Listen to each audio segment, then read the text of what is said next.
अस्सलाम वालेकुम। दुरूद शरीफ पढ़ लें।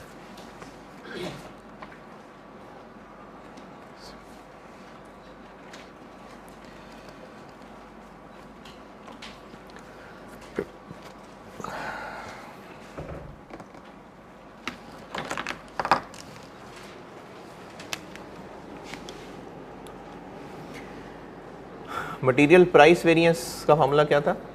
अगर केस 2 और वो inventory valued at standard cost है तो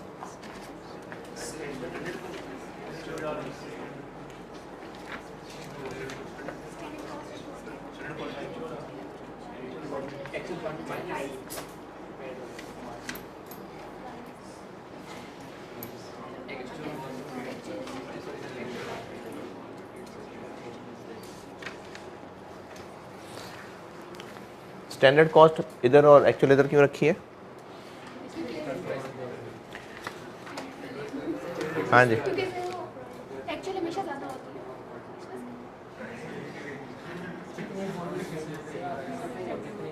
हाँ नहीं मैंने तो कहा था, लेकिन क्यों? ताकि अगर एक्चुअल इससे ज़्यादा हो तो आंसर माइनस में आ जाए, और ये एडवर्स है, क्योंकि ये एडवर्स बात है कि जितना सोचा था उससे महंगा मिला है, और अगर एक्चुअली सस्ता मिल गया तो आंसर पॉजिटिव में आ जाए, फेवरेबल, इसलिए इनको इधर रखा हुआ है। कॉस्ट वेरिएंसेस हो गए ख़त्म, और इन कॉस्ट वेरिएंसेस के बारे में आपसे थ्योरेटिकल सवाल ये पूछा जा सकता है कि कॉस्ट के वेरिएंसेस क्यों आ रहे हैं, यानी क्या रीज़न्स हो सकते हैं। पहले तो ये एक याद करने वाली चीज़ ही थी, लेकिन एक दफ़ा एक सवाल आ गया, वो मैं कराऊंगा क्लास में, स्प्रिंग 20 था गालिबन या ऑटम 20 था, वो कराऊंगा मैं क्लास में कराऊंगा। उसमें इन रीजंस को बाकायदा डिस्कस करना पड़ गया था। तो चलो वो तो खैर सवाल कराऊंगा तो नज़र आ ही जाएगा आपके नोट्स में। पेज नंबर 6 पे आए, 6 और 7। इनको रट्टा लगाने की ज़रूरत नहीं है, इनमें से कई ऐसे भी हो सकते हैं जो आप खुद से भी सोच सकते हैं। जैसे यहां देखे बगैर बताइएगा, मटेरियल प्राइस वेरिएंस एडवर्स आ गया, क्या पॉसिबल रीजन हो सकते हैं? एक्चुअल, मैंने कहा मटेरियल प्राइस वेरिएंस एडवर्स आ गया, तो क्या रीजन हो सकते हैं? हाँ, ये तो जिसको ये रीजन लग रहा है कि एक्चुअल कॉस्ट ज़्यादा हो गई, तो भाई ये तो हुआ है ना, एक्चुअल कॉस्ट ज़्यादा हुई है तो ये एडवर्स है ना। तो एडवर्स आने का ये रीज़न नहीं है कि एक्चुअल ज़्यादा हो गई, वो तो ज़्यादा हुई है तो एडवर्स है। रीज़न क्या है? इन्फ्लेशन हमारी सोच से ज़्यादा हो गई, और हो सकता है हमें ट्रांसपोर्टेशन महंगी पड़ गई हो, पेट्रोल महंगा होने की वजह से, तो हमारी कॉस्ट बढ़ गई हो। और इनफैक्ट मैं आपसे यही पूछ रहा हूं कि एक्चुअली महंगा क्यों हुआ, ये पूछ रहा हूं। मार्केट में शॉर्टेज हो गई होगी, सप्लायर ने प्राइस बढ़ा ली होगी। हो सकता है हमें अल्टरनेटिव मटेरियल खरीदना पड़ा हो और वो महंगा मिला हो सकता है इंपोर्ट बंद हो गई हो सकता है कि कंपटीशन की वजह से प्राइसेस बाकियों ने भी बढ़ा ली हो, तो इसमें हमारे सप्लायर ने भी बढ़ा ली हो। ये पॉसिबल रीजंस हैं ऑफ एडवर्स वेरिएंस। इसी तरह material quantity variance, material quantity variance formula क्या होता है? स्टैंडर्ड कॉस्ट इनटू शुरू से मटेरियल क्वांटिटी वेरिएंस का SC into SQ minus SC into AQ। Favourable आ रहा है, फेवरेबल का रीज़न, अच्छा ये रीज़न ना बताइएगा कि कम लगा है। कम लगा है तो फेवरेबल है, क्यों कम लगा है? जितने किलो लगने चाहिए थे उससे कम लगे हैं, हाँ ठीक है फेवरेबल है, क्यों कम लगे हैं? मशीन हमने शायद पता चेंज कर ली हो, ज़्यादा एफिशिएंट मशीन इस्तेमाल हो गई हो, वर्कर्स हमारे बेहतर काम करने लग गए हो सकता है कि मटेरियल बेहतर क्वालिटी का आ गया हो। ये हैं पॉसिबल रीजंस। तो ये पेज 6 और 7 के ऊपर ये मैंने आईकैप की बुक से देख के ना तो कॉपी करके नोट्स में डाल दिए थे, वरना आईकैप की बुक में फैले हुए लिखे हुए थे, 2 इधर लिखे हैं, 2 अगले पेज पे लिखे हैं, 2 अगले पेज पे लिखे हैं, तो मैंने समेट के उनको 2 पेजेस में डाल दिया। इनको रट्टा लगाने की ज़रूरत नहीं है, ये आप इनको उर्दू में आप याद रख लें, अगर लिखने को कहा जाए तो वो जो उर्दू में याद किया है उसको टूटी फूटी इंग्लिश में पहुंचा देना, क्योंकि जब आप इसको रट्टा लगाने का सोचेंगे ना तो वो मुश्किल काम लगेगा। अब जैसे मटेरियल प्राइस वेरिएंस है, मटेरियल प्राइस वेरिएंस, इसमें दूसरा बुलेट पॉइंट देखिएगा फेवरेबल का,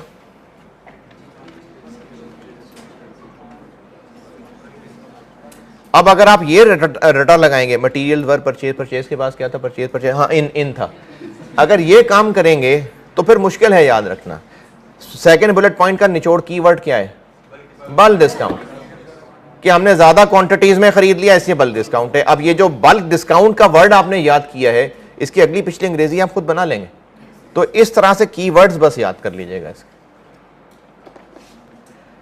तो ये आपसे थ्योरेटिकली पूछे जा सकते हैं कॉस्ट वेरिएंसेस के फेवरेबल या एडवर्स वेरिएंसेस के पॉसिबल रीजंस।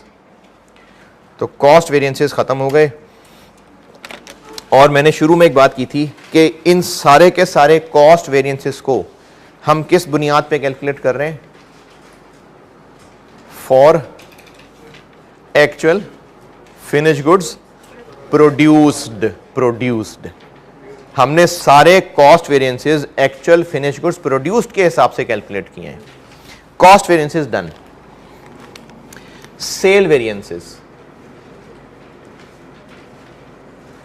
एक होता है सेल प्राइस वेरिएंस, वहां नोट से नहीं, इधर देखिएगा, सेल प्राइस वेरिएंस, इसको देख के बताएं, सोचें क्या फार्मूला होना चाहिए इसका, सेल प्राइस वेरिएंस।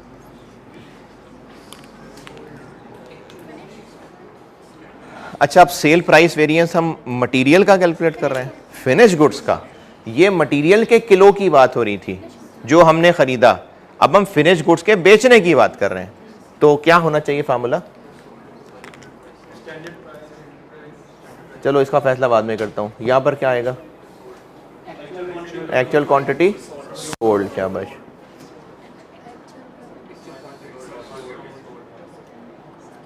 जी बताएं, रेट क्या लगाऊं? सेल प्राइस वेरिएंस, एक में एक्चुअल प्राइस आ जाएगी, एक में स्टैंडर्ड प्राइस आ जाएगी।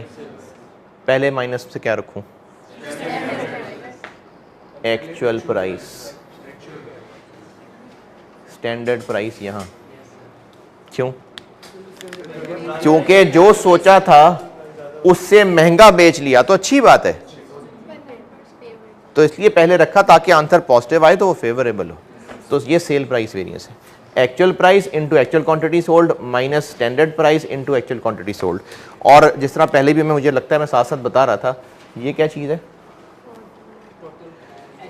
Actual total sales for the year, ये actual total sales for the year है।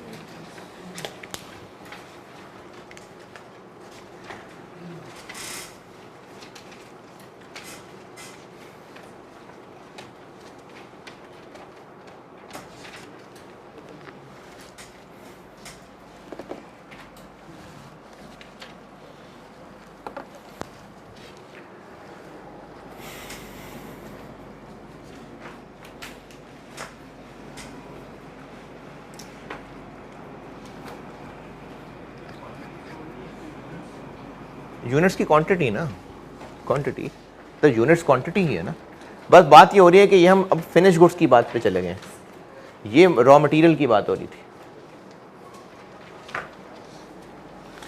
तो सेल प्राइस वेरिएंस का फार्मूला वहां लिखा हुआ है नोट्स में, पेज 7 पे आ गया हूं मैं, नहीं पेज 8 पे आ गया हूं। सेल वेरिएंसेस के अंदर नंबर 1 सेल प्राइस वेरिएंस,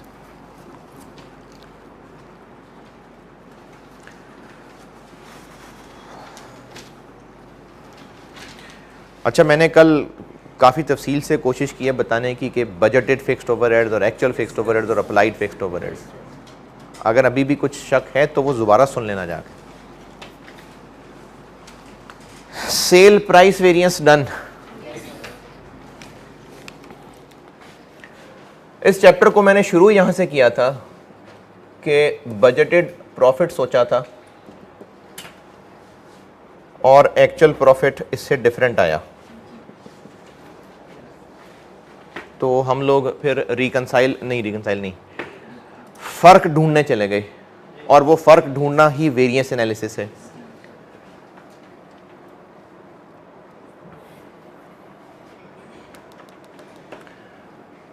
अगर हमने बजट किया था कि 4000 यूनिट्स बेचेंगे और एक के ऊपर 500 रुपए कमाएंगे, तो कितना प्रॉफिट बजट सोचा था? 2 मिलियन। जबकि असल में हमने 3000 यूनिट्स बेचे और एक के ऊपर हमने 400 रुपए प्रॉफिट कमाया, 12 लाख। ये जो फर्क आया है 8 लाख का, हम इस 8 लाख को ढूंढ रहे हैं और ये सारा वेरिएंस एनालिसिस है। ये जो मैंने यहाँ 4000 यूनिट्स और 3000 यूनिट्स लिखे हैं, ये एक्चुअल प्रोडक्शन के सेल, क्योंकि प्रॉफिट का ताल्लुक तो सेल से है, और ये बजटेड सेल। अभी फिलहाल फिनिश गुड्स इन्वेंट्री को इग्नोर कर देते हैं, क्योंकि उसकी एक बाद में अलग एडजस्टमेंट आएगी। अभी फिलहाल फिनिश गुड्स इन्वेंट्री को छोड़ देते हैं। तो ये 3000 यूनिट्स एक्चुअल सेल भी है और एक्चुअल प्रोडक्शन भी है। अभी फिनिश गुड्स इग्नोर कर देते हैं, इन्वेंट्री की बात कर रहा हूं। तो ये एक्चुअल प्रोडक्शन, एक्चुअल सेल, और ये बजटेड प्रोडक्शन, बजटेड सेल। अभी तक हमने जितने कॉस्ट वेरिएंसेस पढ़े, material, labour, variable overhead, fixed overheads, वो सारे के सारे किन यूनिट्स, फिनिश गुड्स के यूनिट्स को सामने रख के कैलकुलेट किए गए हैं? बताएं इनमें से कौन से? 3000। अभी तक हमने जितने कॉस्ट वेरिएंसेस पढ़े वो सब के सब इस पे बेस्ड है कि जो 3000 यूनिट्स बने उन पे इतना खर्चा लगना चाहिए था और इतना खर्चा लगा। वो सारी कैलकुलेशंस हमारे इन 3000 यूनिट्स को जस्टिफाई कर रही थी कि इन 3000 यूनिट्स के ऊपर कितना खर्चा होना चाहिए था, कितना खर्चा हुआ। ये जो अभी अभी सेल प्राइस वेरिएंस पड़ा, चलो यही सेल प्राइस वेरिएंस, ये किस यूनिट्स के ऊपर कैलकुलेटेड है? 3000 या 4000? 3000। ये भी 3000 पे बेस्ड है। यानी अभी तक हमने जो जस्टिफाई किया है, अभी तक जो रीजंस ढूंढे हैं, वो ढूंढे हैं कि ये जो 500 रुपए होना चाहिए था, ये 400 रुपए क्यों हुआ। सेल प्राइस के भी फर्क ढूंढ लिया और खर्चों के भी फर्क ढूंढ लिए, लेकिन ये सारे फर्क किस क्वांटिटी के लिए सॉल्व किए हैं अभी तक? 3000 के लिए। मैं आपको ना जो अगला वेरिएंस बताने लगा हूं उसकी कहानी सुना रहा हूं। अगर ना भी कहानी समझ आई तो फार्मूला वही है, करना है सॉल्व। मैं उस फार्मूले तक पहुंचाने की कहानी सुना रहा हूं। जो सेल प्राइस वेरिएंस निकाला है वो भी इन 3000 यूनिट्स की बात हो रही है कि ये 3000 यूनिट्स कितने के बिके और ये 3000 यूनिट्स कितने के बिकने चाहिए थे। तो सेल प्राइस वेरिएंस भी 3000 यूनिट्स की बात कर रहा है। और जितने कॉस्ट वेरिएंसेस निकाले हैं, material variance, labour, variable overhead, वो सब के सब भी क्या थे कि जितने यूनिट्स प्रोड्यूस हुए उनके लिए कितना खर्चा होना चाहिए था, कितना हुआ। अभी तक हम लोगों ने जो इस 8 लाख की वजह ढूंढी हैं, वो सारी की सारी वजह हमने सेल प्राइस और कॉस्ट की ढूंढ ली, लेकिन कितने यूनिट्स को सामने रखते हुए? 3000 ना। जबकि इस 12 लाख और इस 20 लाख में फर्क सिर्फ ये है कि 500 सोचा था, 400 हुआ। फिर 1000 यूनिट्स का भी तो फर्क है ना। हमने सोचा था 4000 यूनिट्स बिकेंगे, जबकि 3000 बिके। अभी तक जो सेल प्राइस वेरिएंस निकाला, मटेरियल के कॉस्ट वेरिएंसेस, सारे वेरिएंसेस निकाले, उन सब में हमने अभी तक किस पे फोकस किया हुआ था? 3000 यूनिट्स के ऊपर। और हम बात कर रहे थे इन 3000 यूनिट्स के लिए कितना बिकना चाहिए था, कितने का बिका, कितना खर्चा आना चाहिए, कितना खर्चा आया। तो हमने प्रॉफिट्स के फर्क ढूंढे जरूर हैं, लेकिन अभी तक हम एड्रेस ही नहीं कर सके किस बात को, कि वो जो 1000 यूनिट्स कम बिके उनका क्या भाई। तो हम उन 1000 यूनिट्स का अभी तक कोई वेरिएंस नहीं निकाल सके। उसका एक ही वेरिएंस होता है जिसको कहते हैं सेल वॉल्यूम वेरिएंस। अब ये उन 1000 की बात करेगा कि वो जो 1000 और बेचने सोचे थे नहीं बिक सके, अब ये उस 1000 की बात करेगा। ये बात फिर सुने, हमने 3000 यूनिट्स के लिए प्रॉफिट के फर्क की वजह यानी सेल प्राइस और कॉस्ट, ये सब ढूंढ लिए ना। देखिए प्रॉफिट का फर्क मतलब सेल और कॉस्ट का फर्क, तो हमने सेल का फर्क ये ढूंढ लिया, कॉस्ट का फर्क सारे कॉस्ट वेरिएंसेस ढूंढ लिए। लेकिन ये सारे वेरिएंसेस हमने किन यूनिट्स के लिए अभी तक पूरे किए हैं, इस गिनती 3000 के लिए, जबकि 1000 के लिए अभी तक कुछ नहीं हुआ। तो 1000 यूनिट्स की ना ही अभी तक सेल का फर्क ढूंढा गया, ना ही किसी कॉस्ट का फर्क ढूंढा गया। तो इन सब को मिला के एक ही वेरिएंस निकल आता है, उसको कहते हैं सेल वॉल्यूम वेरिएंस। और सेल और कॉस्ट सबको मिला के कंबाइन कर दूं तो क्या बन जाएगा, सेल कॉस्ट सब आपस में नेट कर दिया, प्रॉफिट। तो सेल वॉल्यूम वेरिएंस प्रॉफिट की फिगर को इस्तेमाल करके कैलकुलेट होगा। और अगर मार्जिनल कॉस्टिंग है तो फिक्स्ड ओवरहेड तो पर यूनिट नहीं होते उसमें, तो उसमें प्रॉफिट की जगह क्या यूज होगा, कंट्रीब्यूशन। अब आप पढ़ लें दूसरा वेरिएंस, और इस दूसरे वेरिएंस के अंदर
तो अब हम सेल वॉल्यूम वेरिएंस के अंदर किन यूनिट्स की बात करने लगे, वो जो 4 और 3000 यूनिट्स का फर्क है।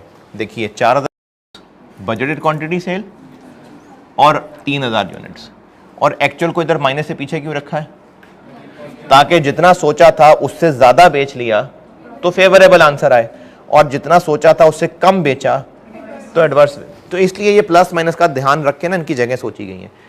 तो अब ये 3000 यूनिट्स और 4000 यूनिट्स, ये अब उन 1000 यूनिट्स की बात हो रही है। अगर बिजनेस एब्जॉर्प्शन कॉस्टिंग फॉलो करता है तो प्रॉफिट पर यूनिट, और अगर बिजनेस मार्जिनल कॉस्टिंग फॉलो करता है तो कंट्रीब्यूशन पर यूनिट।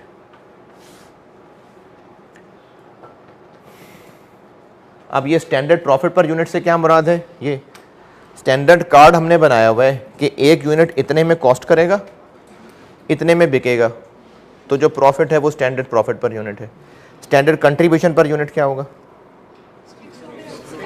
25 में से 8, 4 और 2 माइनस कर लें बस, ये स्टैंडर्ड कंट्रीब्यूशन पर यूनिट। तो अगर बिजनेस मार्जिनल कॉस्टिंग फॉलो करता होगा तो सेल वॉल्यूम वेरिएंस का फार्मूला ये, और अगर बिजनेस एब्जॉर्प्शन कॉस्टिंग फॉलो करता होगा तो वॉल्यूम वेरिएंस का फार्मूला ये। इलस्ट्रेशन 8 सॉल्व कर दें।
इतनी देर का तो नहीं है यार।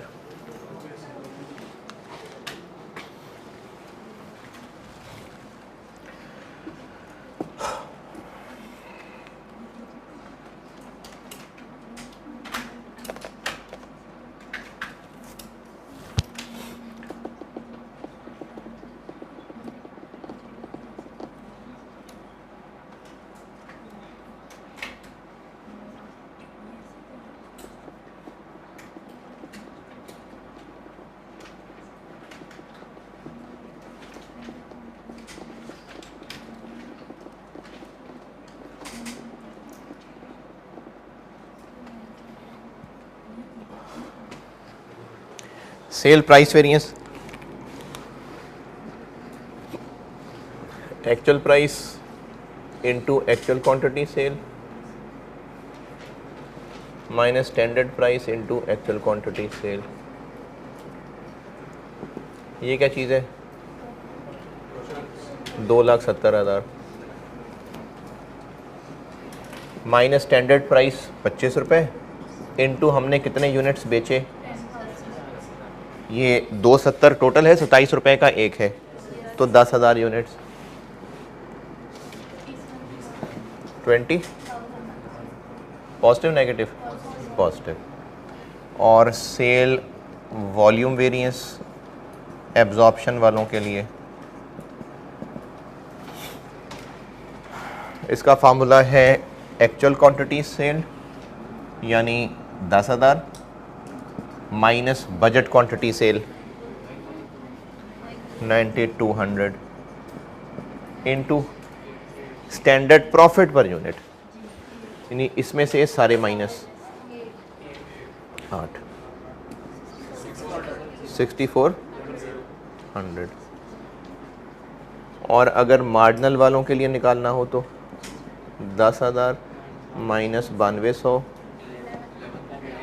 अब इस 25 में से ये सब माइनस नहीं, ये 3 माइनस करने, या फिर 8 रुपए से 3 ऐड बैक कर लें 11 88 जी। पूछें इसमें जो फिगर नहीं समझ आई।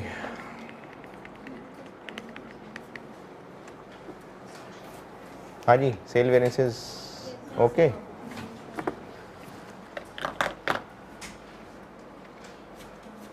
क्या? अच्छा ठीक ठीक।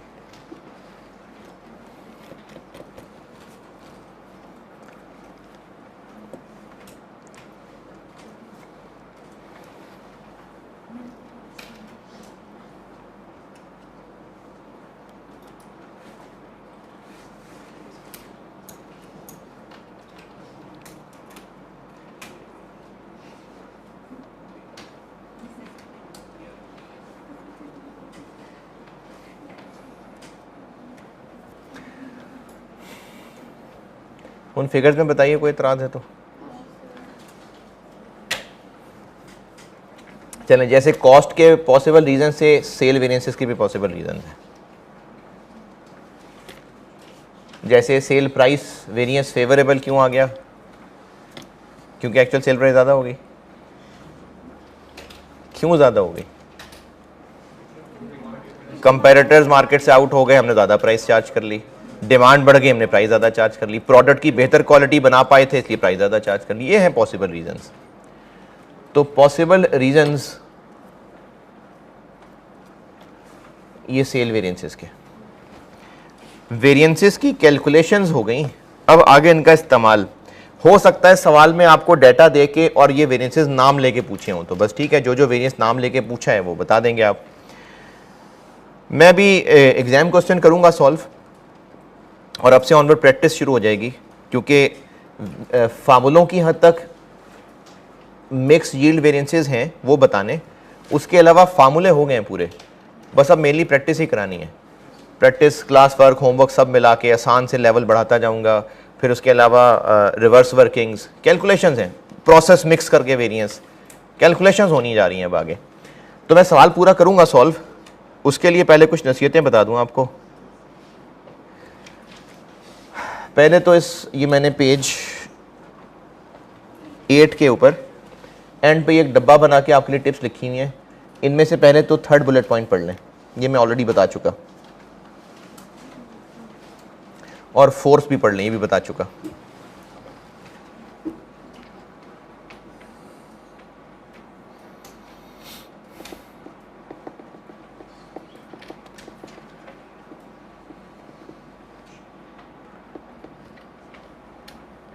हाँ जी,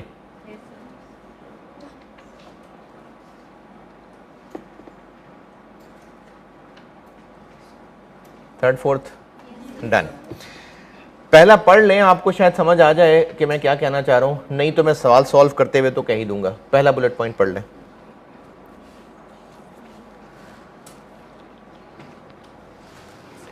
और ये मैंने बोल्ड किया है क्योंकि आप सुस्ती के मारे होंगे कि नहीं सर क्या ज़रूरत है ज़रूरत, जिन सवालों में आप फंसेंगे तो पता लगेगा क्या ज़रूरत थी उसकी, इसलिए स्टैंडर्ड कार्ड हम बनाया करेंगे वर्किंग के अंदर। अच्छा जी, और आप इसमें से बस अभी यही है, बाकी बाद में बताता हूँ। वेरिएंसेस पढ़ लिए, इन सारे वेरिएंसेस की डिस्कशन और मैंने आज अभी रिपीट भी किया था। शुरू ही कहाँ से की थी कि बजटेड प्रॉफिट और एक्चुअल प्रॉफिट में फ़र्क आया, वो फ़र्क ढूंढ रहे थे। अगर हमने सारे फ़र्क ढूंढ लिए, जब दो फिगर्स में फ़र्क होता है ना, और उन फ़र्क को हम सब ढूंढ लें, तो कैसे पता सारे फ़र्क ढूंढ लिए हैं? रिकंसिलिएशन बनाई जाती है। जैसे अभी अभी मार्जिनल अब्जॉर्प्शन में रिकंसिलिएशन पड़ी है, उससे पहले अगर आपने इंट्रो पढ़ी हुई है अगर, तो बैंक रिकंसिलिएशन होती थी। तो जो भी हम दो फिगर्स ऐसी लें जिनमें फ़र्क नहीं होना चाहिए, चलो है, उनकी वजह ढूंढ लेना, तो ये साबित करना हो कि बस यही वजह थी, उसके लिए बनती है रिकंसिलिएशन। तो अगर बजटेड प्रॉफिट और एक्चुअल प्रॉफिट में फ़र्क है, और वो फ़र्क ही हम जो ढूंढ रहे हैं वही तो वेरिएंस एनालिसिस है, तो इस बात को साबित करने के लिए कि बस यही फ़र्क थे, रिकंसिलिएशन बनाई जाती है। और आपसे ये नाम लेके पूछी भी जा सकती है।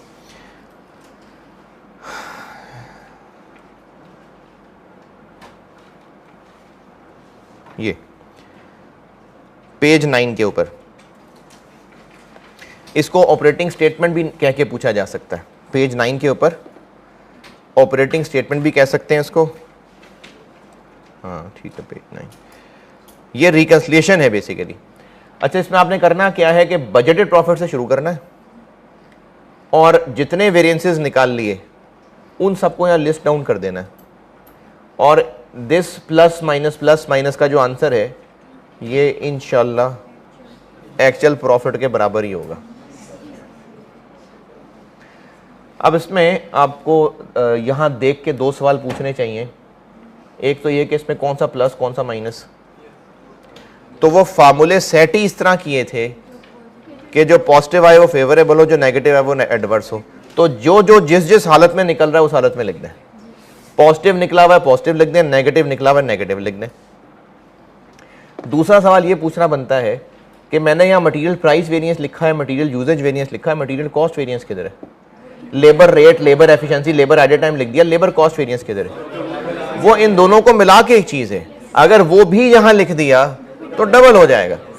तो इसलिए वो जो कॉस्ट वेरिएंसेस थे वो नहीं लिखने इसके अंदर। अब ये सारे नाम देख लें, ये वही हैं जो हम एक एक करके पढ़ चुके हुए हैं। और यहाँ मैंने बात दोबारा पहले बताई हुई है, यहाँ बात दोबारा लिख दी मैंने, ये वो भी बोल्ड करके। ये क्या है कि अगर मार्जिनल का सवाल होगा तो ये सब कुछ ऐसा ही है, ये लाइन नहीं होगी, क्योंकि मार्जिनल कॉस्टिंग फॉलो करने वाले बिजनेस के फिक्स्ड ओवरहेड वॉल्यूम वेरिएंस होते ही नहीं है। एब्जॉर्प्शन कॉस्टिंग का सवाल होगा तो ये लाइन होगी। और इसी तरह से यहाँ दोबारा नहीं लिखा, इससे ऊपर बता चुका, ये मार्जिनल और एब्जॉर्प्शन कॉस्टिंग में इनकी कैलकुलेशन का फ़र्क है बस, बाकी वेरिएंसेस का मार्जिनल एब्जॉर्प्शन से कोई ताल्लुक नहीं है। सिर्फ इस सेल वॉल्यूम वेरिएंस की कैलकुलेशन का फ़र्क है और फिक्स्ड ओवरहेड वॉल्यूम वेरिएंस की मौजूदगी का फ़र्क है। एब्जॉर्प्शन कॉस्टिंग होगी तो इसकी कैलकुलेशन और है, मार्जिनल कॉस्टिंग होगी तो इसकी कैलकुलेशन और है। एब्जॉर्प्शन कॉस्टिंग होगी तो ये लाइन है, मार्जिनल कॉस्टिंग होगी तो ये लाइन ही नहीं है। बाकी सारे वेरिएंसेस में कोई फर्क नहीं मार्जिनल एब्जॉर्प्शन का। जी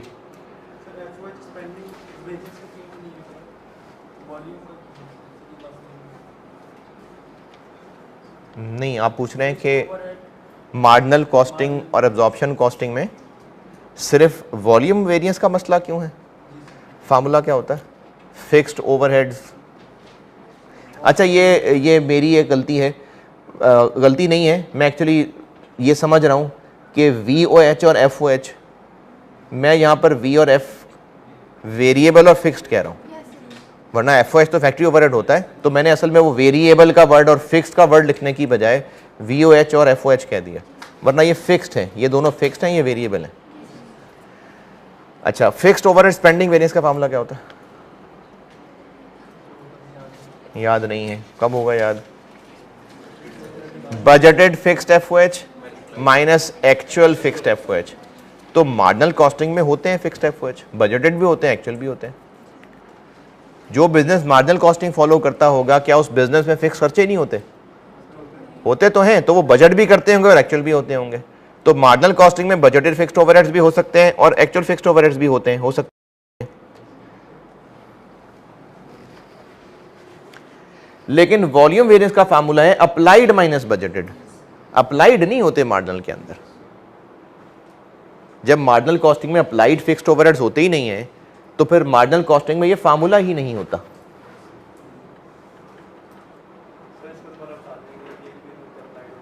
अप्लाइड क्यों नहीं होते? अप्लाइड फिक्स्ड ओवरहेड कैसे निकालते हैं? अच्छा, into fixed OAR per unit. तो मार्जिनल में तो फिक्स्ड OAR होता ही नहीं है, मार्जिनल में तो फिक्स्ड OAR ही नहीं होता। मार्जिनल में फिक्स्ड OAR नहीं होता, बस सिर्फ वेरिएबल तक होता है। तो जब फिक्स्ड OAR ही नहीं होता तो फिक्स्ड अप्लाइड कैसे होंगे? जब फिक्स्ड अप्लाइड ही नहीं होंगे तो फिक्स्ड ओवरहेड वॉल्यूम वेरिएंस भी नहीं होगा।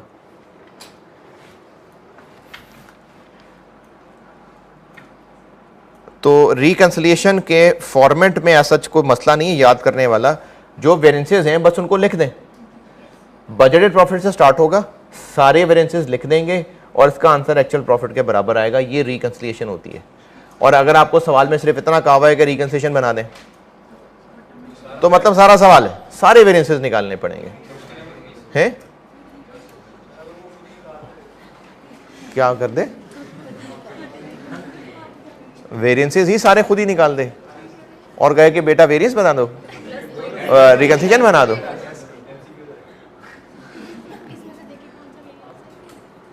चलो कर दे तो कर दे। रिकंसिलिएशन में से कोई सवाल? अच्छा, ये पेज 10 के टॉप पे भी मैंने एक डब्बा बनाया हुआ है और पहला बुलेट पॉइंट पढ़ने बता दिया मैंने। पहला बुलेट पॉइंट,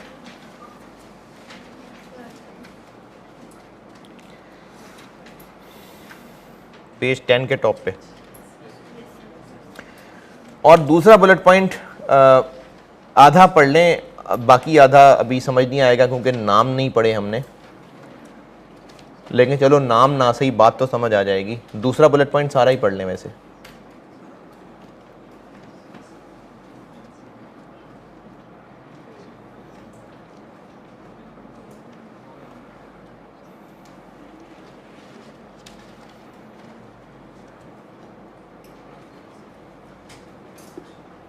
हाँ जी, हैं? पहला भी समझा दूं। पहले का मतलब यह है कि अगर सवाल के अंदर फिक्स्ड ओवरहेड वॉल्यूम वेरिएंस की बजाय वो दोनों भी अलग से रिक्वायर्ड थे। कौन से दोनों? फिक्स्ड ओवरहेड वॉल्यूम वेरिएंस के दो टुकड़े बताए थे, fixed overhead capacity variance, fixed overhead efficiency variance. अगर वो दोनों भी सवाल में कहीं ना कहीं कैलकुलेट किए हुए हैं तो ये लाइन ना लिखना, इसकी जगह वो दो लाइनें लिख देना। इसी तरह से हमने ना मटेरियल यूजेज वेरिएंस के भी दो टुकड़े पढ़ने आगे चल के, तो अगर वो भी कहीं रिक्वायर्ड हुए सवाल में तो मटेरियल यूजेज की लाइन की जगह वो दो लाइनें आ जाएंगी। ये मैंने इसमें कहा है। और ये तीसरा बुलेट पॉइंट अभी नहीं पढ़ाया। चलें जी, सवाल करते हैं।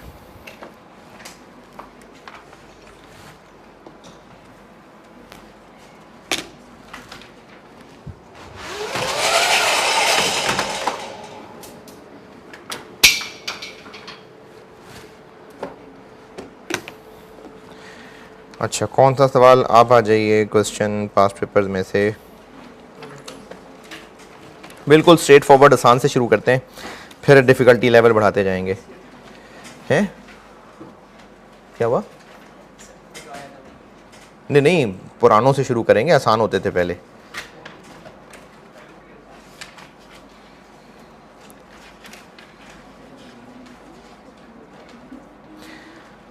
ऑटम 10, ऑटम 10 यानी सितंबर 10।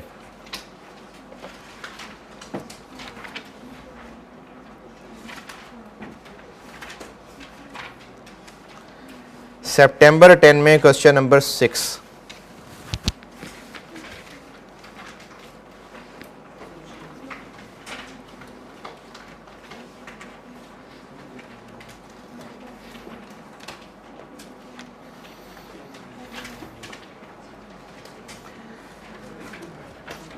पढ़ लीजिए, मैं करता हूं बोर्ड पे।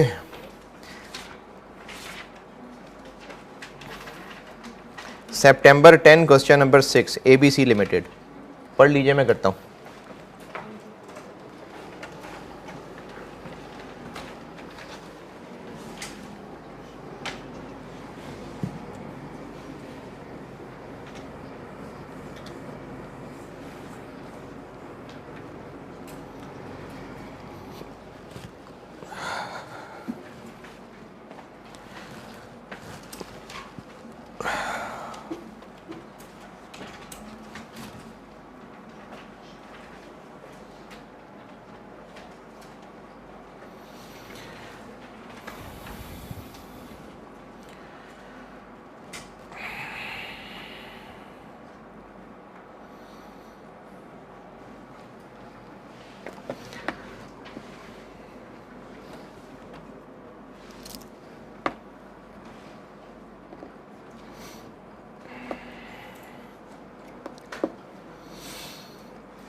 जी पढ़ लें तो मैं शुरू करूं।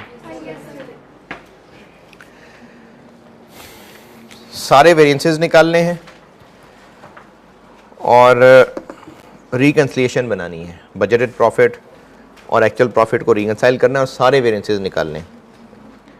अच्छा, ये जो उन्होंने ब्रैकेट में लिखा हुआ है ना, 2 वेरिएंसेस ईच फॉर सेल, यानी sale price variance, sale volume variance, raw material, material price variance, material quantity variance, labour, labour rate variance, labour efficiency variance, और ये जो आगे लिखा है ना 4 वेरिएंसेस फॉर ओवरहेड्स, ये एक पुराना कॉन्सेप्ट था, 4 वेरिएंस मेथड कहते थे इसको। ये ओवरहेड्स के वेरिएंसेस निकालने का एक थोड़ा डिफरेंट से फार्मूलों का तरीका था। ये और भी कुछ पुराने सवालों में लिखा नजर आएगा, 4 वेरिएंस मेथड, तो वो एक डिफरेंट तरीका था। अब वो नहीं है किताबों के अंदर, अब हमने डिफरेंट, अब वो पढ़ना जो मैंने बताया हुआ है। ये कुछ पुराने सवालों के अंदर 4 वेरिएंस मेथड एक चीज़ होती थी, तो अब जब ये कैफ की स्कीम की किताबें रिवाइज हुई थी तो उसमें वो नहीं है। ठीक है, 4 वेरिएंस मेथड एक होता था सवालों में, पुराने सवालों में 2014 से पुराने सवालों में आपको एक नज़र आएगा वर्ड, तो उसको देख के घबराना नहीं है। हमने जो वेरिएंस के फार्मूले पढ़े हैं ओवरहेड्स के, वही फार्मूले लगाने। अच्छा जी, अब इसमें रिकंसिलिएशन करनी है, यानी सारे वेरिएंसेस निकालने हैं।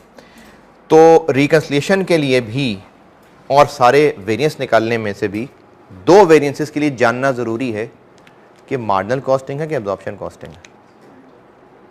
कौन से 2 वेरिएंसेस के लिए? Volume variance, sale volume variance और फिक्स्ड ओवरहेड वॉल्यूम वेरिएंस। तो कैसे पता कि मार्जिनल कॉस्टिंग है कि एब्जॉर्प्शन कॉस्टिंग है? ये कैसे पता कि बिजनेस मार्जिनल कॉस्टिंग फॉलो कर रहा है कि एब्जॉर्प्शन कॉस्टिंग फॉलो कर रहा है? तो मार्जिनल में क्या फिक्स्ड ओवरहेड्स नहीं होते? स्टैंडर्ड कार्ड दिया हुआ है और उसके अंदर फिक्स्ड ओवरहेड 10 रुपए पर यूनिट आ रहे हैं, तो फिर ये एब्जॉर्प्शन कॉस्टिंग फॉलो करता है। यहां से पहचाना करेंगे। वेरिएंस के सवाल में हमें जरूरी होगा जानना कि एब्जॉर्प्शन कॉस्टिंग है कि मार्जिनल कॉस्टिंग है, ये जरूरी होगा। अक्सर सवालों में वैसे बता दिया होता है, लेकिन अगर नहीं बताया तो हम स्टैंडर्ड कार्ड को देख के पहचान लेंगे। तो ये बिजनेस एब्जॉर्प्शन कॉस्टिंग फॉलो करता है। सवाल की रिक्वायरमेंट तो रिकंसिलिएशन है। आप ये भी कर सकते हैं कि रिकंसिलिएशन से स्टार्ट करें और बाकी सब वर्किंग्स बनाएं, और ये भी कर सकते हैं कि बस वेरिएंस निकालते जाएं और एंड पे रिकंसिलिएशन की हेडिंग देकर रिकंसिलिएशन बना दें, कोई मसला नहीं है। मैं इससे ही चल रहा हूं कि सारे वेरिएंस निकाल देंगे और एंड पे रिकंसिलिएशन बना देंगे।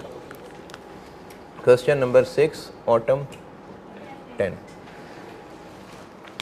स्टैंडर्ड कार्ड सवाल में दिया हुआ है या हम लोग बना लें? बनाएं।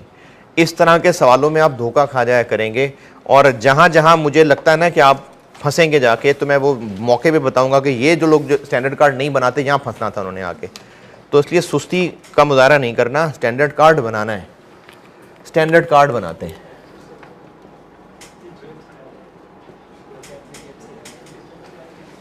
जिनको लग रहा है कि बना हुआ है फिर भी नहीं, बनाना है आपने।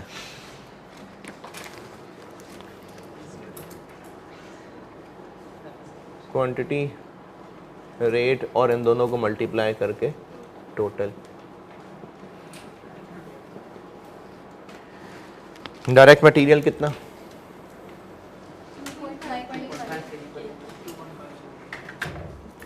डायरेक्ट मटेरियल है 2.5 kg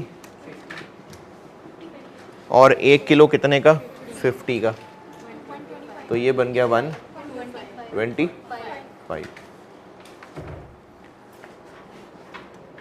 डायरेक्ट लेबर, लेबर के 2 घंटे और 1 आवर 100 का 200। वेरिएबल FOH, अच्छा आप देखिए वेरिएबल FOH मैंने कहा था कि ये आपको लेबर आवर से भी लिंक मिल सकता है और मशीन आवर से भी। अगर तो ये लेबर आवर से लिंक्ड है तो फिर तो यही क्वांटिटी नीचे छाप दें, यही जो ऊपर लिखी है यही इधर छाप दें, क्योंकि जब ये लिंक्ड ही लेबर आवर से तो 1 यूनिट बनाने में जितने लेबर आवर लगने हैं यहां भी वही लिखने। और अगर ये मशीन आवर से लिंक्ड होता तो फिर मशीन आवर्स बताए होते। रेट क्या है इसका? 25।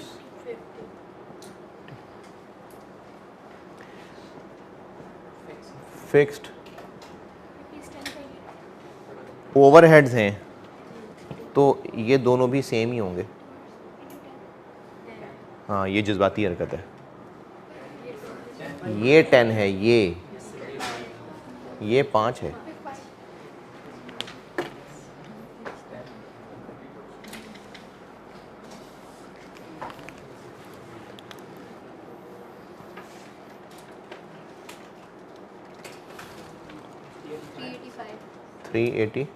अच्छा इनको क्यों सम नहीं कर रहा मैं? ये डिफरेंट, वो रुपये पर केजी है, रुपीस पर आ रहा है, इनको नहीं करना। ये क्या चीजें कि प्रोडक्ट का 1 यूनिट इतने रुपए का मटेरियल लगेगा, इतना लेबर लगेगा, इतने ओवरहेड लगेंगे, तो प्रोडक्ट का 1 यूनिट इतने रुपए कॉस्ट करेगा। और जब इतने रुपए कॉस्ट करेगा और हमने इसको बेचना 600 का है, तो 1 यूनिट पे स्टैंडर्ड हम कितना प्रॉफिट कमाया करेंगे?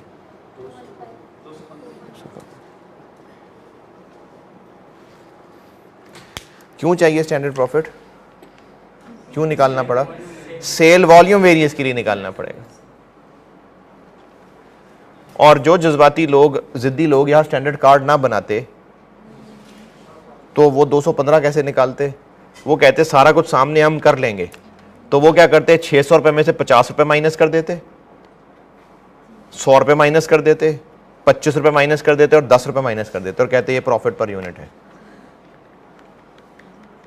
600 रुपए प्राइस पर यूनिट है, तो जो कैलकुलेटर के ऊपर करता वो 600 में से 50 रुपए माइनस करता, 100 रुपए माइनस करता, 25 रुपए माइनस करता, 10 रुपए माइनस करता और प्रॉफिट निकाल लेता। तो इसलिए बेशक आपको नजर भी आ रहा हो कि नहीं बस ठीक है स्टैंडर्ड कार्ड बना हुआ है, जब तक प्रॉपर इस शक्ल का, यानी इस शक्ल से मेरी मुराद ये है कि क्वांटिटीज, रेट्स ये टोटल अलग अलग मिल रहे हैं तो ठीक है, फिर बेशक ना बनाए दोबारा। लेकिन अगर ये चीजें अंग्रेजी में छुपी हुई हैं तो फिर बना लें। बना लिया स्टैंडर्ड कार्ड। अब आगे वेरिएंसेस निकालते हैं। सेल प्राइस वेरिएंस, अच्छा पहले कौन से निकालने हैं, कोई नहीं, बस तरतीब से शुरू कर देते हैं। सेल प्राइस वेरिएंस,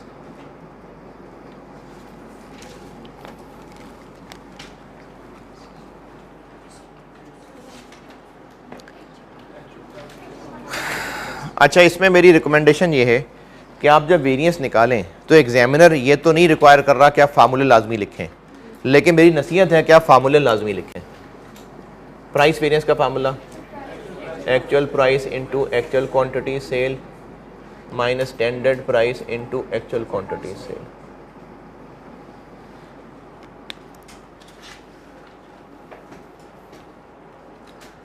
फार्मूला लिखने को मैं कह रहा हूं कि आप लिखें, वरना अगर आप डायरेक्टली फिगर्स लिख देंगे तो ठीक है, गलत नहीं है, लेकिन मैं फिर भी कहूंगा कि आप फार्मूला एक बार पूरा लिखें। दो मैं वजह बताता हूं कि मैं क्यों कह रहा हूं ऐसा। एक तो ये कि अगर आपने फार्मूला लिखा है लेकिन गलती से फिगर्स इधर उधर की पिक हो गई, गलती से हो जाती है गलती, तो अगर आपने फिगर्स गलत भी निकाल दी, आंसर गलत निकाल दिया, लेकिन एग्जामिनर जब देखेगा कि फार्मूला उसने ठीक लिखा है, हो सकता है ये वेरिएंस 2 नंबर का हो, तो हो सकता है आधा 1 नंबर मिल जाए। तो इसलिए आप बेहतर है कि आप फार्मूला लिख दें। दूसरी रीज़न, फार्मूला नहीं लिखेंगे तो ये चीज़ें ढूंढने के लिए फार्मूला कहीं तो रखना पड़ेगा। कहाँ रखना पड़ेगा? दिमाग में।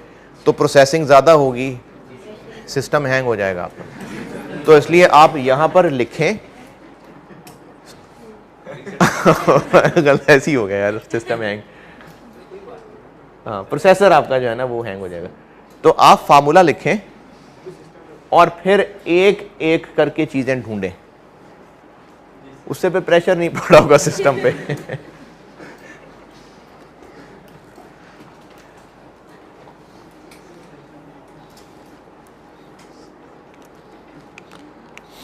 यार जब वालिदैन ने नाम रखा होगा तो उनको अंदाजा भी नहीं होगा आप कितने मशहूर हो जाएंगे। अच्छा अच्छा अच्छा, नहीं नहीं मैं तो वैसे ही कह रहा हूँ कि वो मशहूर हो गए ना सिस्टम तो।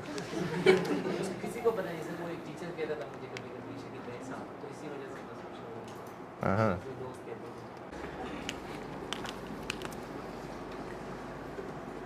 फार्मूला लिखना है आपने, लिख लिया। अब इसके अंदर फिगर्स पुट करते जाते हैं एक एक करके।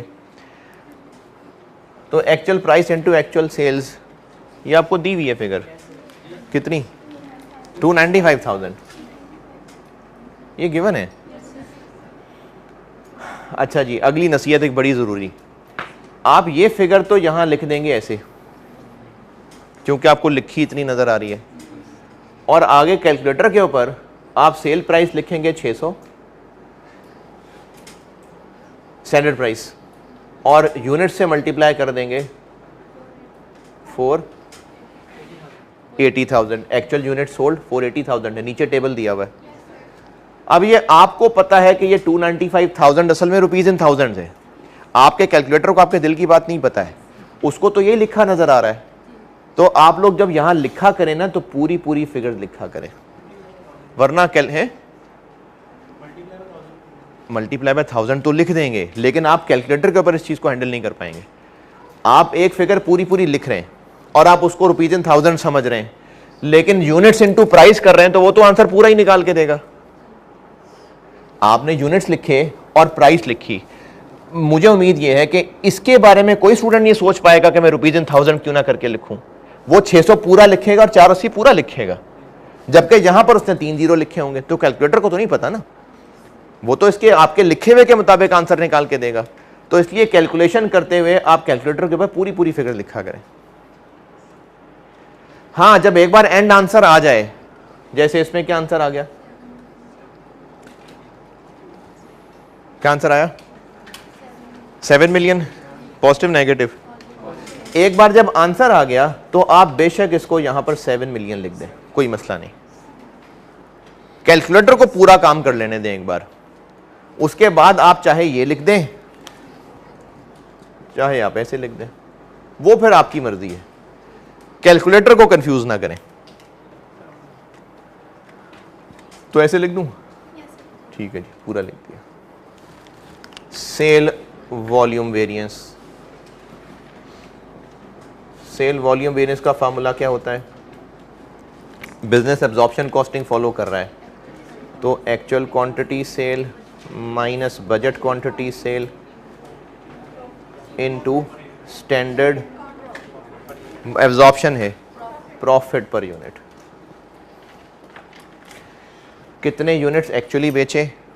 अच्छा, जिनको एक्चुअल यूनिट्स ही ना मिल रहे हो, ये जो नीचे दूसरा टेबल बना हुआ है ना, ये लिखा हुआ है actual results for the month of अगस्त।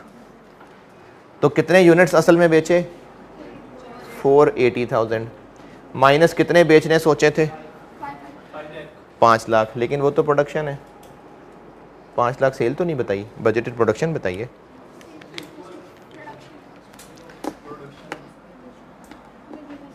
ऊपर टेबल में बजटेड प्रोडक्शन लिखा है, बजटेड सेल तो नहीं लिखी हुई। कंपनी मेंटेन्स 25,000 यूनिट्स, तो ओपनिंग भी 25 और क्लोजिंग भी 25 मेंटेन्स, तो इसलिए जो प्रोडक्शन है वही सेल है। वरना अगर फिनिश गुड्स के यूनिट्स डिफरेंट होते तो हमें प्रोडक्शन नहीं सेल निकालनी पड़ती।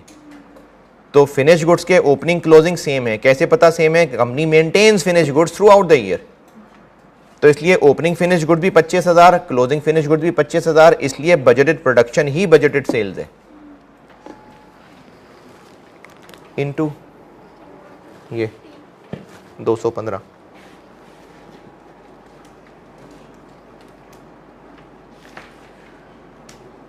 और रुपीज भी बेशक बार बार न लिखे, रुपीज ही हैं सारे।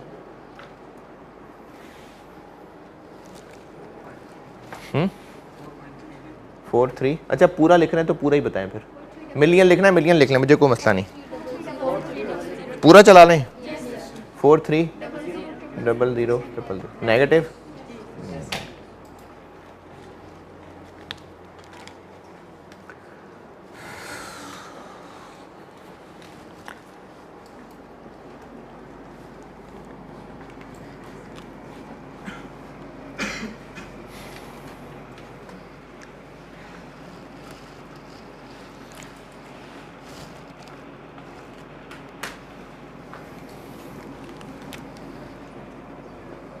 Material price variance. यहाँ तक पहुँचे फिर मटेरियल की बात बताता हूँ।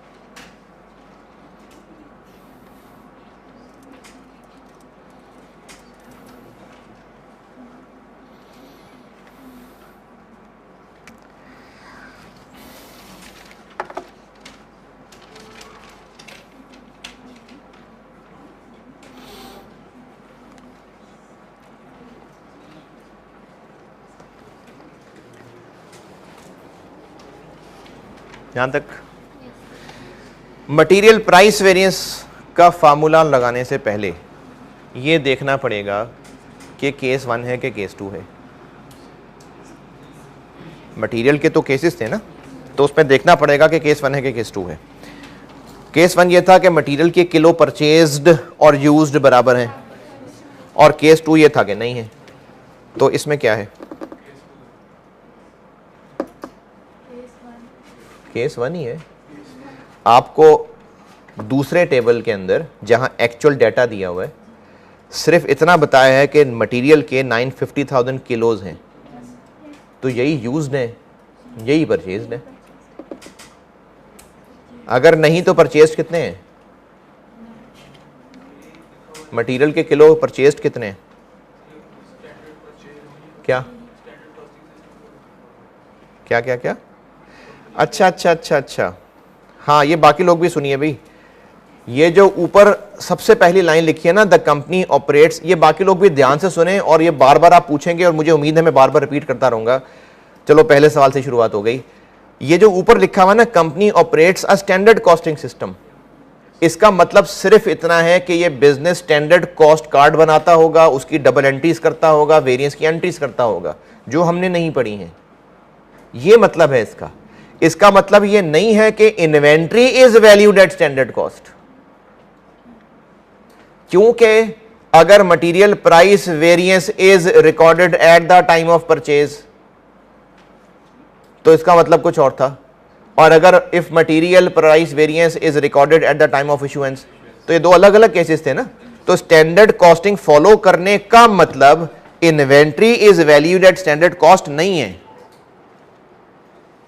कंपनी फॉलो स्टैंडर्ड कॉस्टिंग का मतलब सिर्फ इतना है कि वेरिएंस का सवाल है बस। हमने ना पढ़ने हैं वेरिएंस के फार्मूले, वेरिएंस कैलकुलेट करना, वरना असल में ना बिजनेस स्टैंडर्ड कॉस्ट कैलकुलेट करके इनकी एंट्रीज करता है, इनको एंट्रीज में यूज करता है, फिर वेरिएंस की भी एंट्रीज करता है, वो नहीं है हमारे स्कोप के अंदर।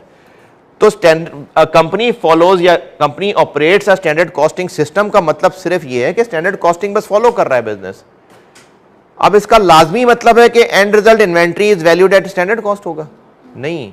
तो इस जुमले का मतलब हरगिज ये नहीं है कि inventory is valued at standard cost.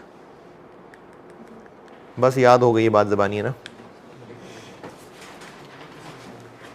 सवाल के शुरू में लिखी हुई बात company operates standard costing system का ये मतलब नहीं है कि inventory is valued at standard cost. Inventory is valued at standard cost है या एक्चुअल कॉस्ट है, ये अलग से ढूंढना पड़ेगा सवाल में।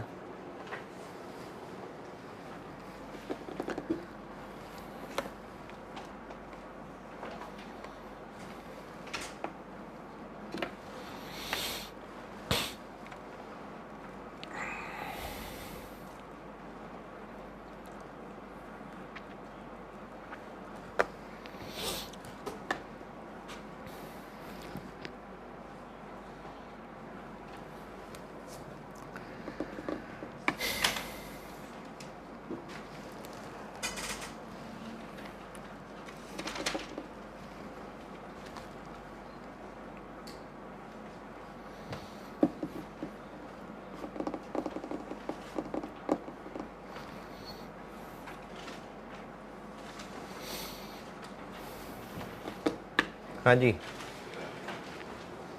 चलें। मटेरियल वेरिएंसेस के लिए देखना पड़ेगा कि केस 1 है कि केस 2 है। तो केस 1 है, क्योंकि फैसला होता है कि मटेरियल क्वांटिटी परचेज्ड और क्वांटिटी यूज्ड बराबर है कि नहीं है। अगर बराबर है तो केस 1 था, और अगर बराबर नहीं है तो केस 2 था। और अगर केस 2 था तो ये देखना था कि inventory is valued at actual cost है कि स्टैंडर्ड कॉस्ट है। तो यहां पर केस 1 है simply material price variance is equal to S C into A Q minus A C into A Q. S C जी 50 या 125?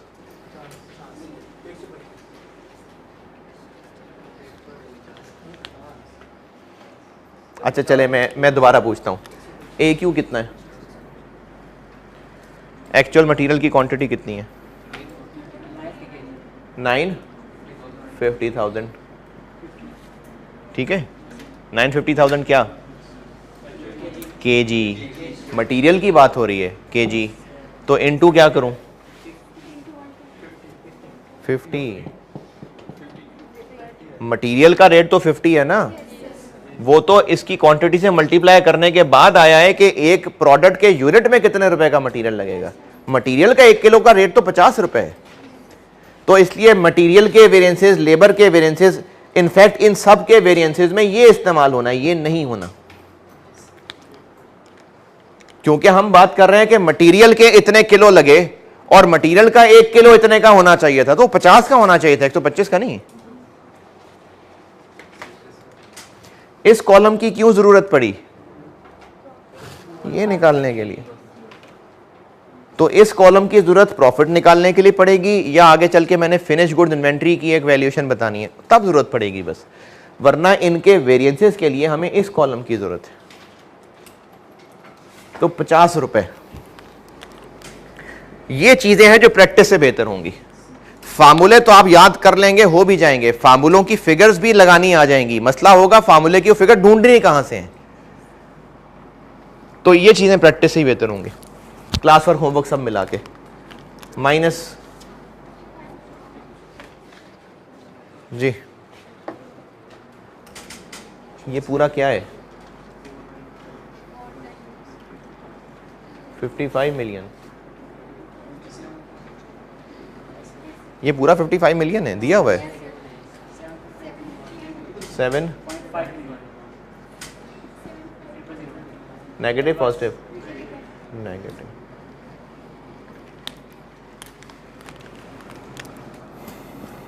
Material usage variance SC into SQ minus SC into AQ।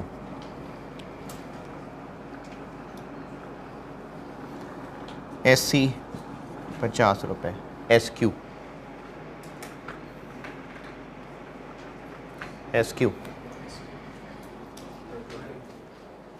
जी actual finish goods production के लिए into 2.5। SQ होता है जितने units actually बने into ये, SQ है actual finish goods produced into standard में लिखे हुए किलो। तो एक्चुअल कितने फिनिश गुड्स बनी? 480,000, ये तो सेल है। प्रोडक्शन भी यही है क्योंकि ओपनिंग क्लोजिंग फिनिश गुड्स 25,000 ही हैं, तो इसलिए actual finish goods production 4,80,000 units है इनटू ये वाले किलो। कितना हो गया? कितना? 12 लाख। ये SQ है। SQ होता है जितनी फिनिश गुड्स एक्चुअली बनी उनके लिए कितने किलो लगने चाहिए थे। तो 4,80,000 यूनिट्स इनटू स्टैंडर्ड में लिखे हुए किलो। ये बात मैंने आपको पहले भी कही थी कि फिनिश गुड्स इनटू स्टैंडर्ड में लिखे हुए किलो, तो SQ आ जाएगा माइनस 50 इंटू असल में कितने किलो लगे, असल में मटेरियल के कितने किलो लगे? 950,000।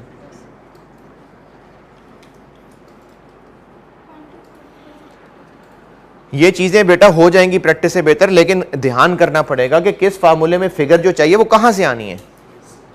तो एक्चुअल मटेरियल कितने किलो लगे ये उस दूसरे टेबल में नजर आ रहा है।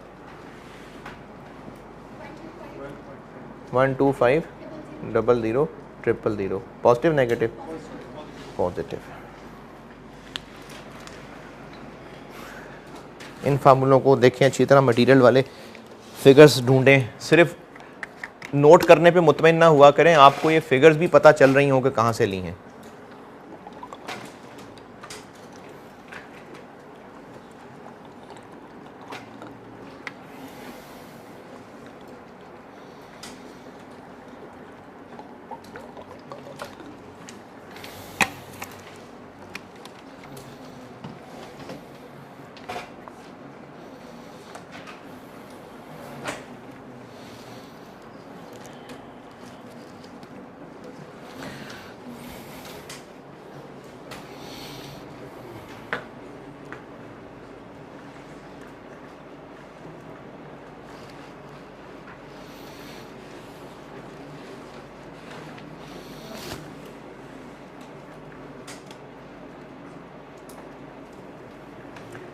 Material variance is done.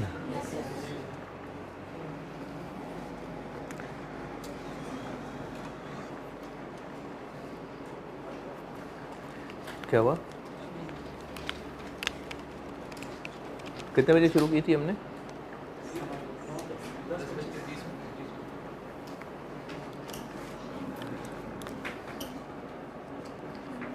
Labour rate variance.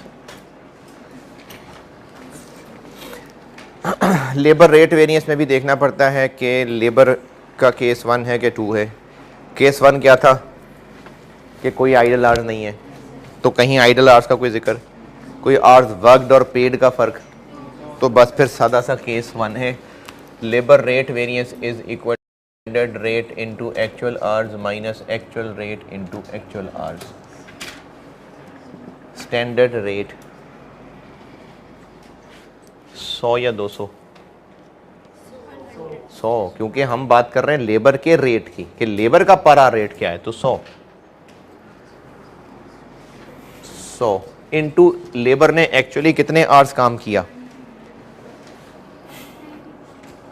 990 minus ये क्या है, ये क्या है, ये लेबर की एक्चुअल कॉस्ट है, दी हुई है 105 million.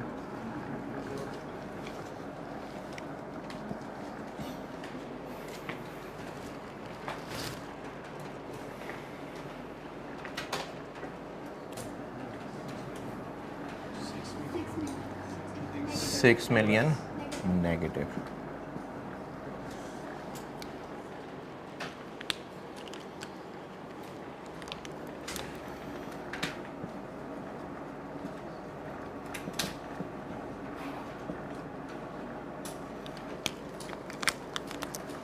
Standard rate into standard hours minus standard rate into actual hours.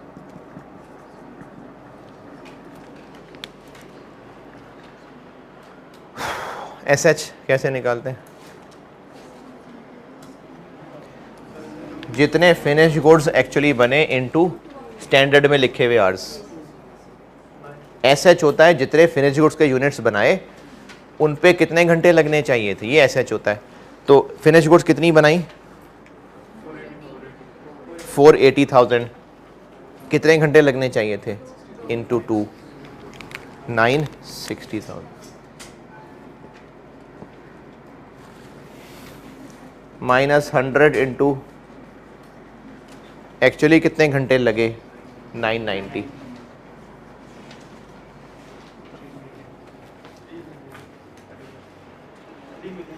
$3 million negative.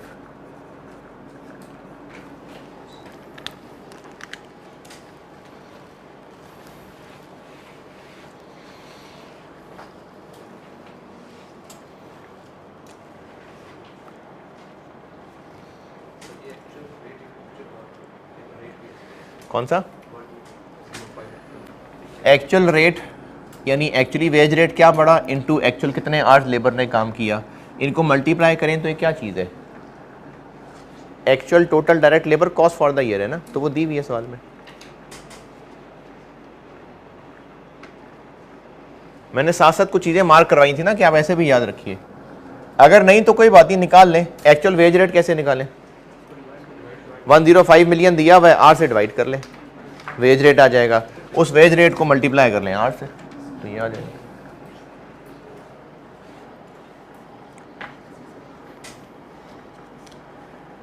ये को परेशान परेशान से लग रहे हैं मुझे आप, ठंड लग रही है नहीं यार, अच्छा नहीं ऊपर ही है।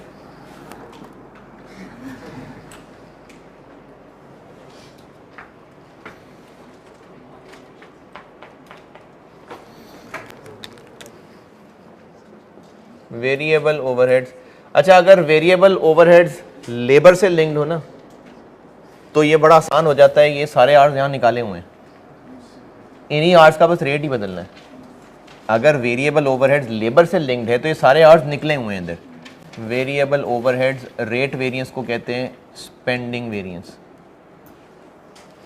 फार्मूला यही वाला है, standard rate into actual hours minus actual rate into actual hours, बस सिर्फ इसने बदलना है। वेरिएबल ओवरहेड का स्टैंडर्ड रेट कितना, 25 या 50, 25, 25 इंटू, क्योंकि लेबर वाले तो आर्स हैं, 990 माइनस ये क्या चीज़ है, actual variable overhead for the year कितने हैं, 26 million.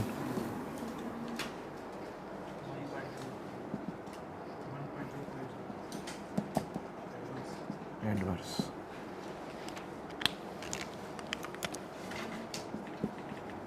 Variable overheads efficiency variance,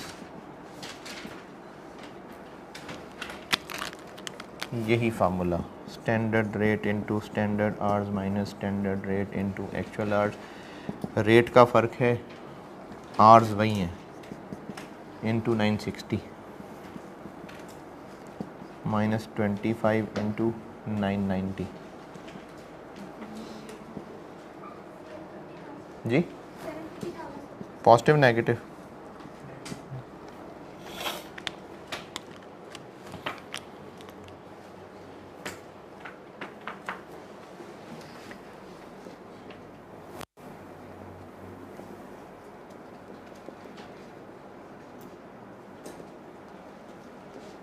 और लास्ट दो स्पेंडिंग वेरिएंस होता है budgeted minus actual.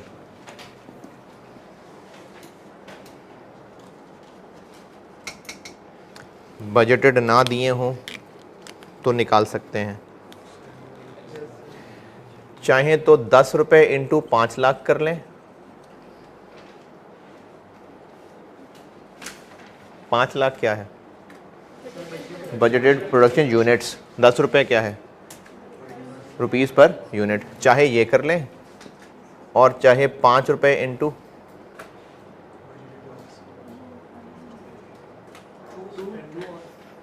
Budgeted hours. Budgeted hours कितने? बजटेड आवर्स क्या होते हैं? बजटेड प्रोडक्शन के लिए कितने आवर्स लगने चाहिए थे? तो 5 लाख यूनिट्स के लिए कितने आवर्स लगने चाहिए थे?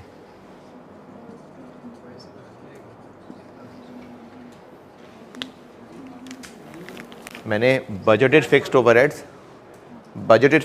बताया था। ये दोनों चीज़ें लिख के दी थी मैंने कल। यूनिट्स लेने हैं तो रुपीस पर यूनिट, आवर्स लेने हैं तो rupees per hour. Budgeted production लेनी है तो इंटू 10 रुपये। बजटेड आवर्स लेने हैं, बजटेड आवर्स, तो इंटू 5 रुपये। कितनी बन गई बजटेड फिक्स्ड एफओएच? 5 मिलियन। जब एक्चुअल फिक्स्ड एफओएच कितने हैं दिए हुए हैं?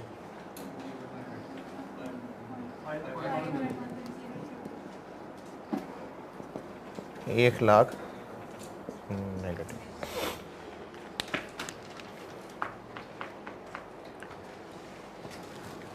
और लास्ट रिकन्सिलिएशन फिर अगली क्लास में बना देता हूँ। अगली क्लास मतलब अभी,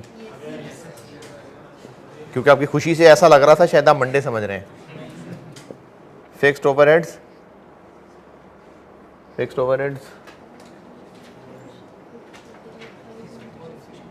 वॉल्यूम वेरिएंस,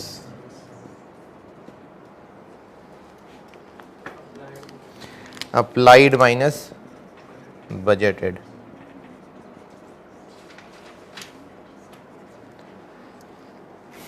अप्लाइड कैसे निकालें? 10 रुपये से निकालना है तो 10 रुपये से निकाल लें। 10 रुपये per unit into actual production, और चाहें तो 5 रुपये पर आर से निकाल लें। 5 रुपये into standard hours, not actual hours, standard hours. ये स्टैंडर्ड आवर्स है।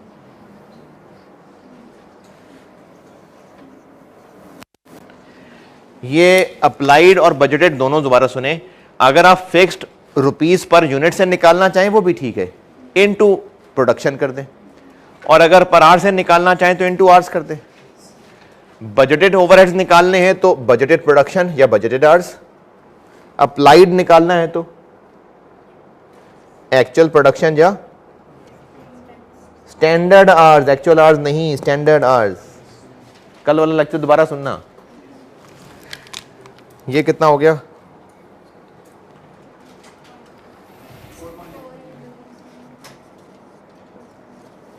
माइनस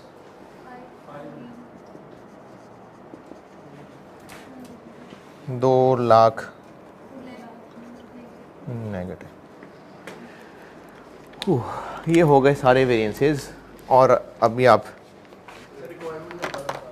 क्या रिक्वायरमेंट की समझ नहीं आई? रिकंसिलिएशन बनाने को कहा है उसने।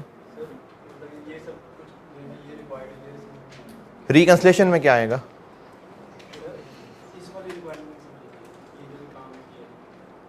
वही तो पूछ रहा हूँ, रिकंसिलिएशन में क्या करना है हमने? अच्छा नहीं, क्या करना है? बजटेड प्रॉफिट निकला है, उसके नीचे सारे वेरिएंसेस लिखने हैं, उसका आंसर एक्चुअल प्रॉफिट के बराबर आएगा। तो वो वेरिएंसेस कहाँ से आएंगे?